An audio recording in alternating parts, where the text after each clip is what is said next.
నేను ఏమాత్రం మొహమాటం లేకుండా, ఏ పార్టీకి సంబంధం లేకుండా తెలంగాణ బిడ్డగా, తెలంగాణ ఆడబిడ్డలకు ఉండేటటువంటి పౌరుషాన్ని ప్రదర్శిస్తూ నాకు వచ్చినటువంటి ప్రతి ఒక్క అంశాన్ని కూడా ప్రజలతో షేర్ చేసుకుంటున్నాను నేను.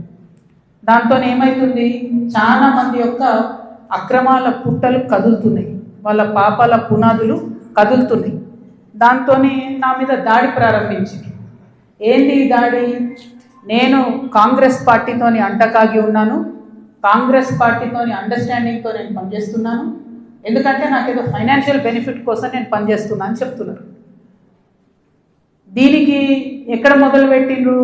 నేను ఎప్పుడైతే జాగృతి జనం బాట అని చెప్పి బయటికి రావాలనుకున్నానో ముందు సోషల్ మీడియాలో ఒక ప్రచారం మొదలుపెట్టిండ్రు.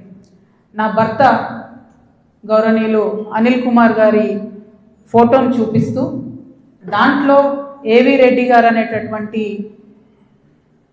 వ్యాపారవేత్త నా భర్త కలిసి ఏదో ల్యాండ్ లావాదేవీలు చేశారు, ఆ ల్యాండ్ లావాదేవీ వల్ల నాకేదో పెద్ద ఎత్తున ఫైనాన్షియల్ బెనిఫిట్ అయింది, అట్లా నాకు కాంగ్రెస్ పార్టీకి అవినాభావ సంబంధం ఉంది అనేటటువంటి అంశాన్ని ప్రజల మధ్య ప్రమోట్ చేసే ప్రయత్నం చేస్తున్నారు.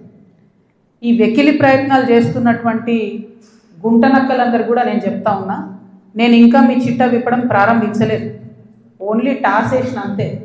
ఆ టాస్కే ఇంత భయపడితే ఎట్లా మీరు? ముంగటి ఇంకా టెస్ట్ మ్యాచ్ ఉంది, మామూలుగా అనుకుంటారే ఇది కథ. జస్ట్ టాసే, ఇప్పటికే గెలిచినాం ఆల్రెడీ మేము జాగ్రత్తలు, ఎందుకు భయపడుతున్నారు మీరు ఇంతగా? ఏమన్నాడు నా భర్త? మీరు అధికారంలో ఉన్న 10 ఏళ్ళలో వెళ్ళాడని వచ్చి మిమ్మల్ని ఒక పని అడిగినామా మేము?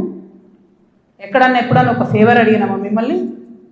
ఒక్క విషయంలో అన్నా అవుట్ ఆఫ్ ద వే పోయి ఏ ఒక్క మంత్రితోని కానీ, కేసీఆర్ గారితో కానీ, కేటీఆర్ గారితో కానీ, హరీష్ రావు గారితో కానీ, నా భర్త కానీ, నేను కానీ ఏమన్నా ఫేవర్ తీసుకుని ఉంటే చెప్పండి, దమ్ముంటే చెప్పండి. ఊరుకుంటుంటే తమాషాలు చేస్తున్నారు. మీరు వెకిలి ప్రయత్నాలు మానుకోండి.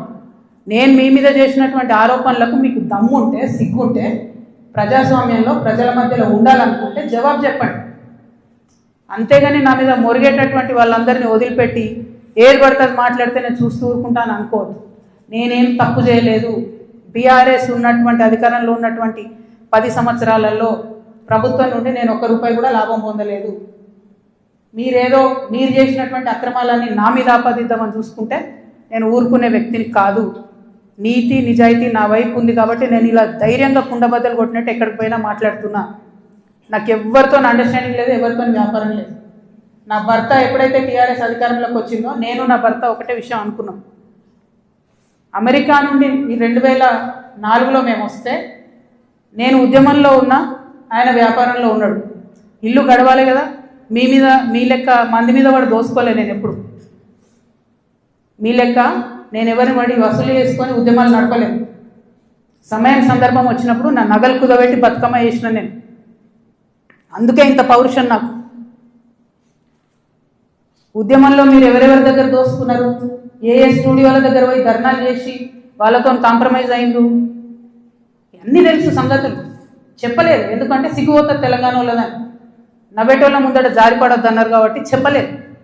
మీరు ఊరికే తమాషాలు చేసి నాతో పెట్టుకుంటే మాత్రం మామూలు చిట్టా లేదు నా దగ్గర.